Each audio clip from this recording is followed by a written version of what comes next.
Merci. Alors, je vais essayer de tenir le temps.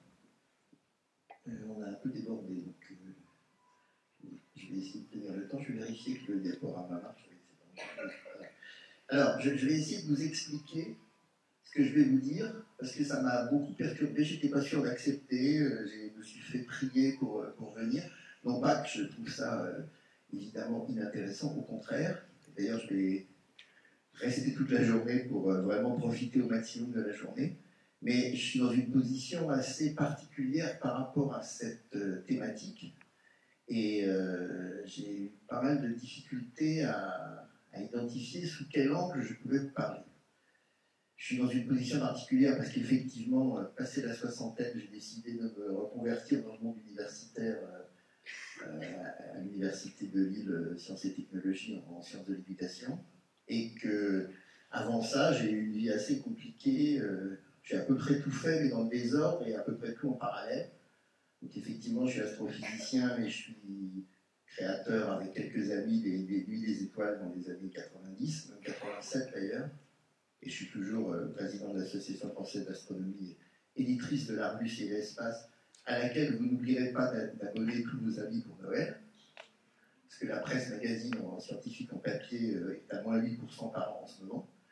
Et puis j'ai effectivement créé les cités des métiers et la cité de la santé. Je suis aujourd'hui président d'honneur du réseau international des cités des métiers. J'observe comment la cité des métiers de Basse-Normandie, dans l'ancien vocabulaire, se rapproche de la cité des métiers de Haute-Normandie, et comment ces concepts qui sont en fait des tiers-lieux extrêmement orientés vers le service aux personnes résistent dans un monde de compétition mondialisée. Donc, j'ai cet angle-là aussi. Je l'ai créé dans une bibliothèque, la Cité de la Santé aussi. Donc, finalement, je suis acteur du monde des bibliothèques, et mon intervention d'aujourd'hui ne va pas être finalement celle d'un universitaire-chercheur. J'ai effectivement beaucoup de travaux dans des champs un peu connexes de cela. Je travaille sur les savoirs expérientiels des malades. Je travaille, on y reviendra à la fin, je travaille sur ce qu'on appelle le e-learning informel. Et j'en profite pour faire la publicité d'un bouquin qui est sorti hier soir, qui s'appelle le e-learning informel. J'en parlerai un tout petit peu à la fin. Bon, ça c'est ma position de chercheur. Mais je n'ai pas travaillé en tant que chercheur sur ce que devaient faire les bibliothèques. J'ai travaillé sur la catégorisation scientifique, c'est-à-dire le fait que finalement il y a un fait social total qui s'impose à tous en France. C'est qu'à l'âge de entre 15 et 18 ans, vous êtes catégorisé comme scientifique scolaire ou non scientifique scolaire. Donc j'ai travaillé là-dessus, et c'est un peu éloigné de notre sujet, c'est en filigrane.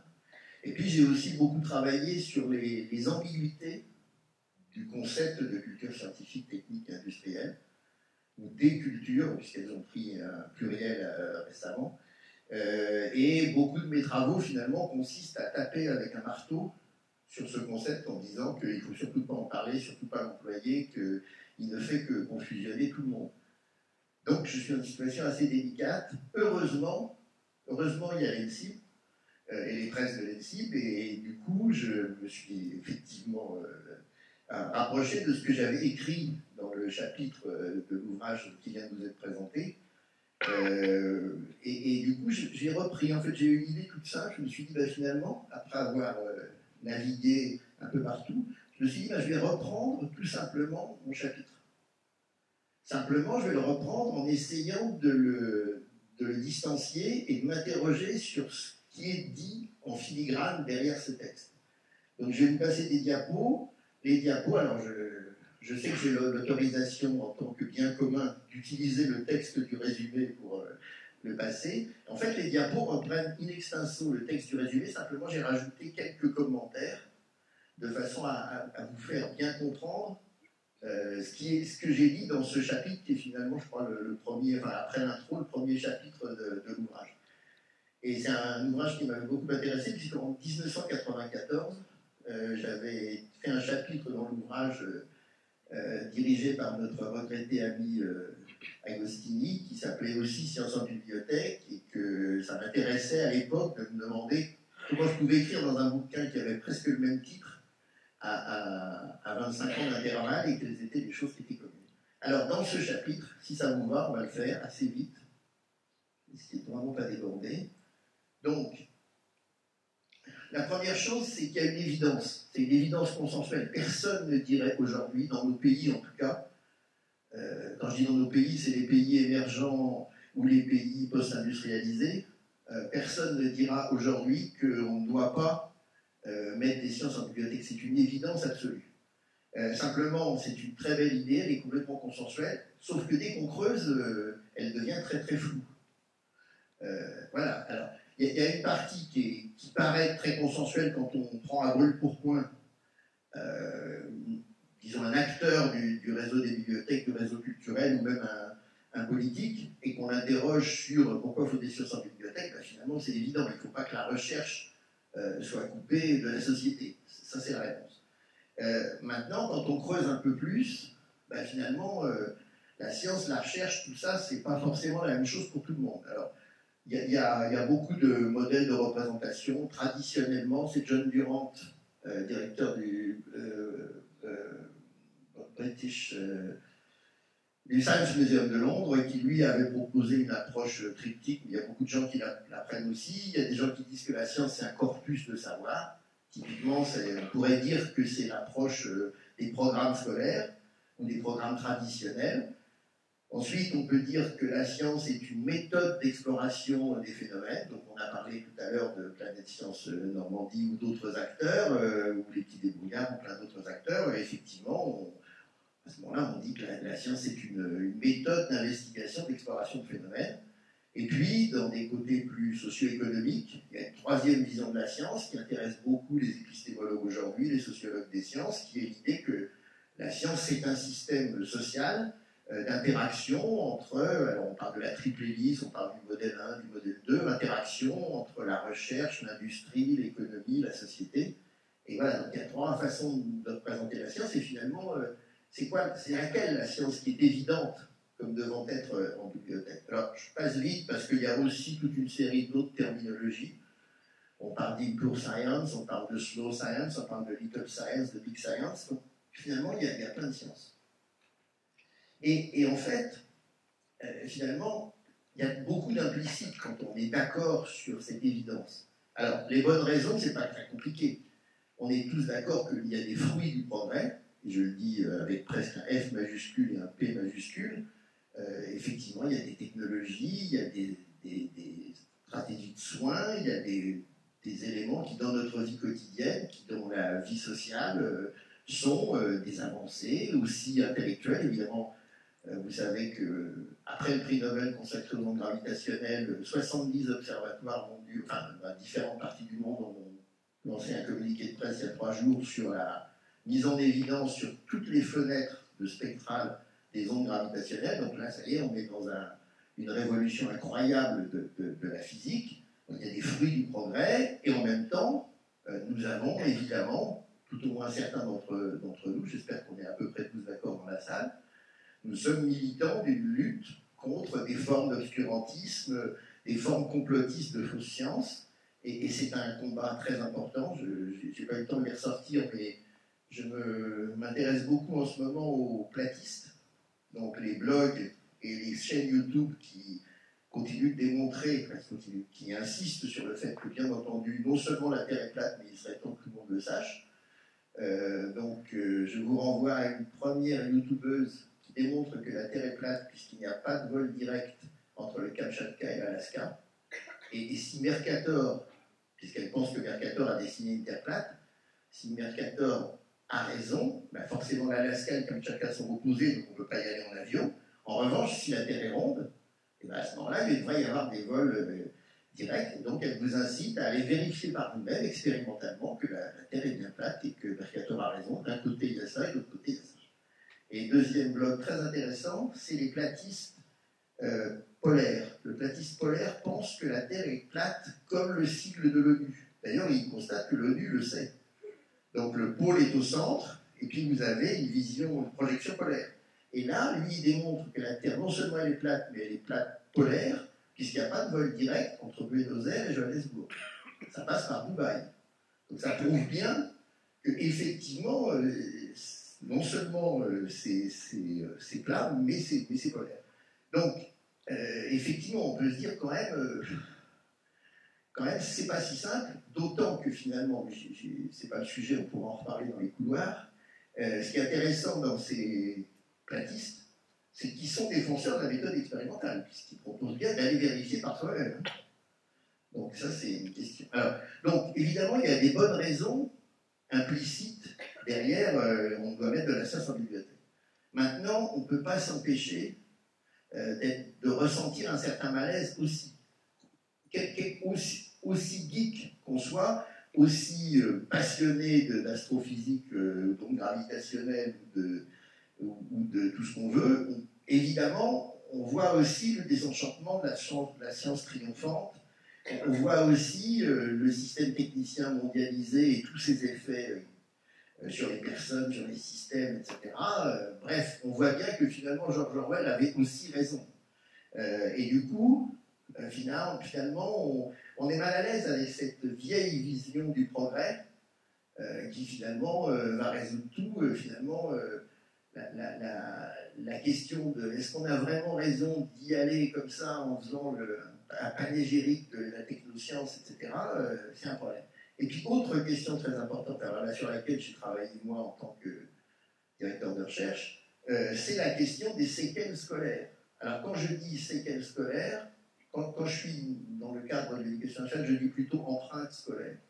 Mais ici, je peux dire séquelles. Je ne dis pas que les enseignants nous tapent dessus avec des maillets pour nous faire du mal. Je dis que l'enseignement tel qu'il est au système secondaire produit une sélection par les mathématiques qui a pour résultat toute une série d'effets. Et donc, je n'attaque pas, moi-même étant professeur des universités, enseignant-chercheur et très heureux de faire cours à mes étudiants, je ne vais pas dire que les enseignants font mal leur boulot. Je vais dire que le système, la façon dont la science est enseignée à l'école, c'est cette façon-là. Donc en haut, vous avez une classe d'âge, 750 000 élèves, ils ont à peu près 4 ans, enfin, ils sont 750 000 jeunes, pardon, puis ils deviennent 750 000 élèves, et ils descendent dans la raffinerie scolaire, et en gros, il y en a 15% qui vont sortir avec un bac S et devenir techniciens et technoscientifiques, ingénieurs, médecins, chercheurs. Alors, dans le secondaire, les scientifiques sont des scientifiques algébriques. Le scientifique se reconnaît au fait qu'il sait écrire une équation et poser des inconnus. Dans l'enseignement supérieur, on voit réentrer une part de scientifiques qui ne savent pas calculer, mais qui, eux, savent penser. C'est un peu différent, ils pensent des concepts, ils sont en sciences humaines et sociales, donc il y a quand même une petite différence sur la définition des sciences dans le secondaire et des sciences à l'université. Là, caricaturalement, je parle de la catégorisation scientifique scolaire et je m'attache à la définition scolaire des sciences, c'est-à-dire le bac S et quelques autres. Et si vous regardez les chiffres, depuis 20 ans, il y a une constante fondamentale qui est qu'à peu près 25% de chaque classe d'âge, et seulement 25%, est reconnu comme étant bon en sciences algébriques et deviennent des scientifiques. Et la plupart des autres, ben finalement, la plupart des autres disent « Ah ben non, mais attends, moi je suis pas fait pour les chiffres. Non, moi je suis professeur d'université en sciences humaines et sociales, mais tu ne vas pas commencer à m'expliquer l'analyse factorielle. Toi, tu fais des trucs avec les nombres, etc. Mais éventuellement, tu peux me faire des figures, ou je veux que tu m'expliques le texte que je dois mettre pour illustrer les figures que tu vas me donner, mais je ne peux pas. Il y a des cosinus. C'est la sinusite aiguë. Dès que vous dites à un collègue que finalement vous allez lui filer une figure où on a regardé le cosinus d'un point par rapport à un plan, il descend la machine à café, il ne vous parle plus pendant 15 jours, et après, vous devez la réinviter au resto pour que ça puisse vous dire quelque chose. Alors, en gros, je ne dis pas non plus que les 75% de refusés au bac S, ou ceux qui ont arrêté avant, sont dégoûtés des sciences. Je dis simplement qu'à l'obstacle cognitif, qui fait que ce n'est pas si simple de comprendre ce que c'est qu'un cosinus, encore que, à cet obstacle cognitif, l'enseignement secondaire rajoute des obstacles qu'on appelle connatifs, c'est-à-dire des obstacles qui sont une sanction d'incompétence. On vous fait comprendre que vous n'êtes pas fait pour ça.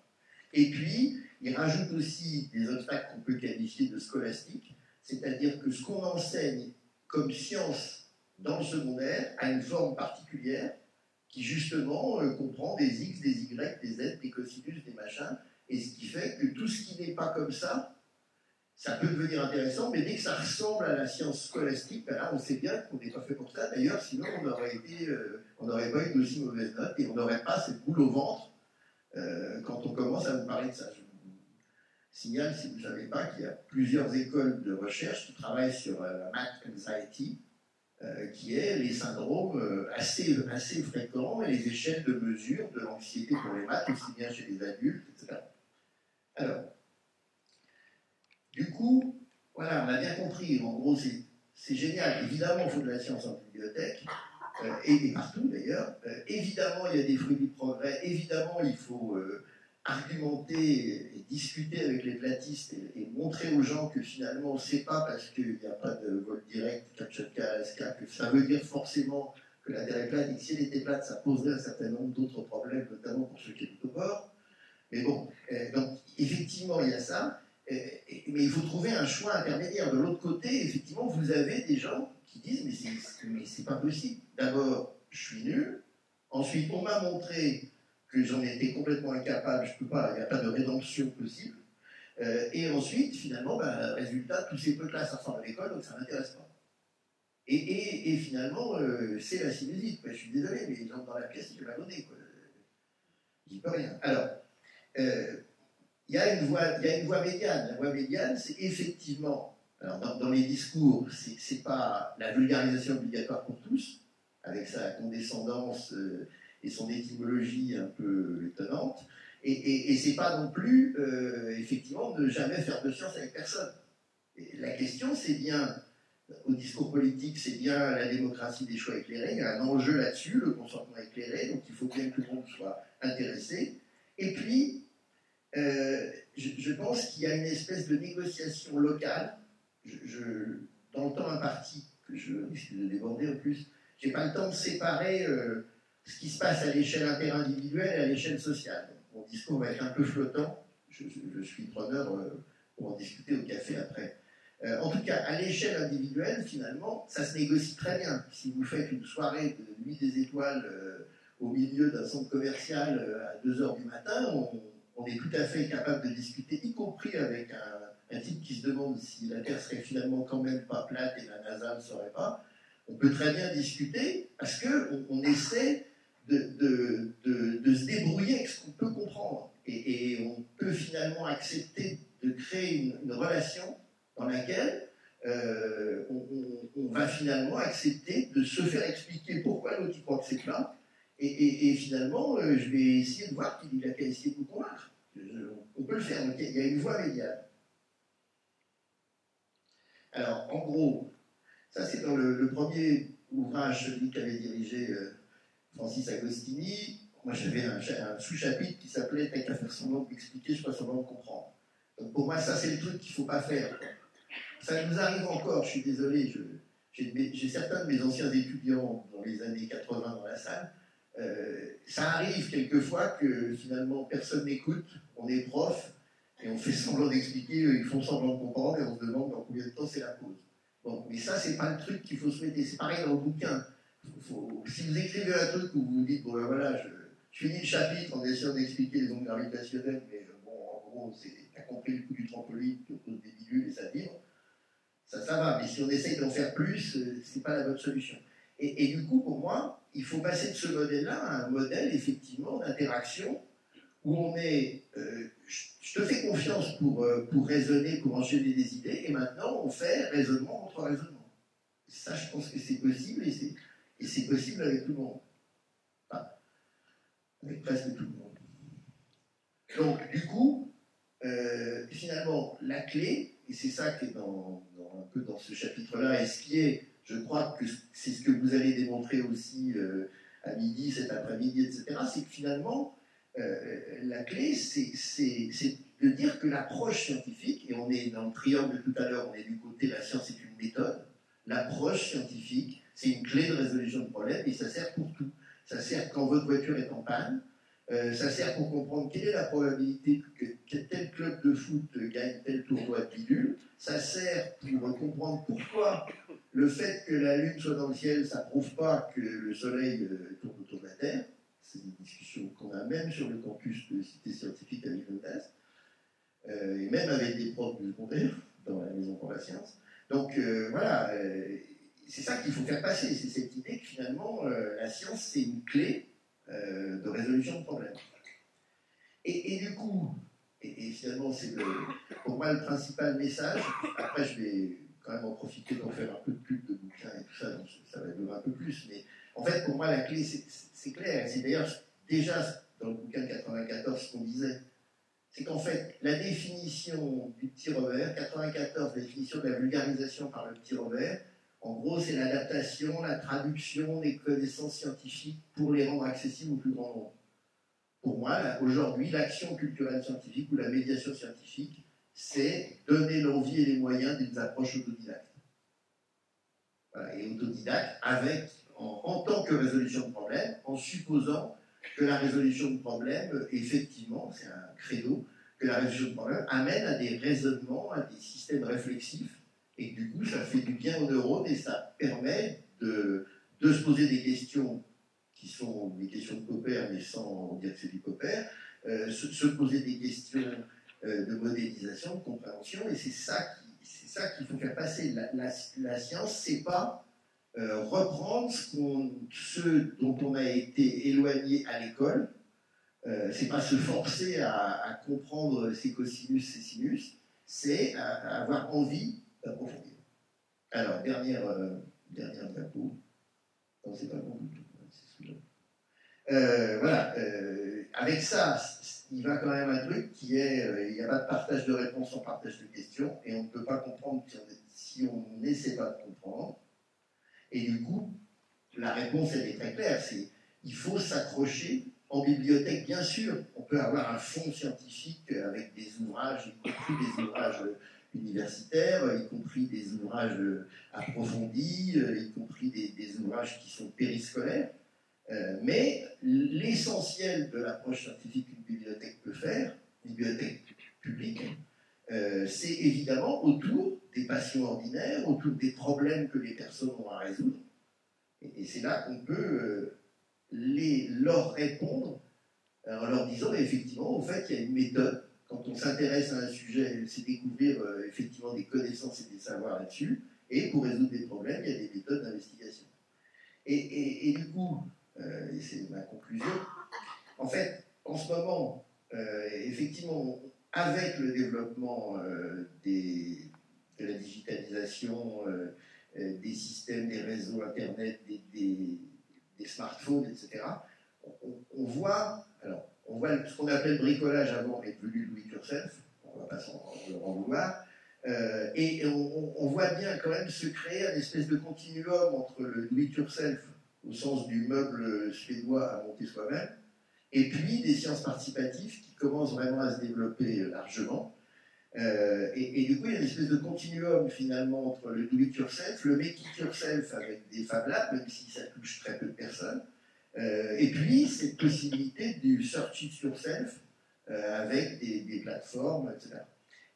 Et du coup, l'idée c'est que ces courants qu'on voit aujourd'hui, en fait, ils offrent une possibilité nouvelle pour l'autodidactie. Alors, je viens discuter avec un historien de l'éducation populaire, en fait, elle n'a jamais été nouvelle, mais elle était beaucoup moins présente.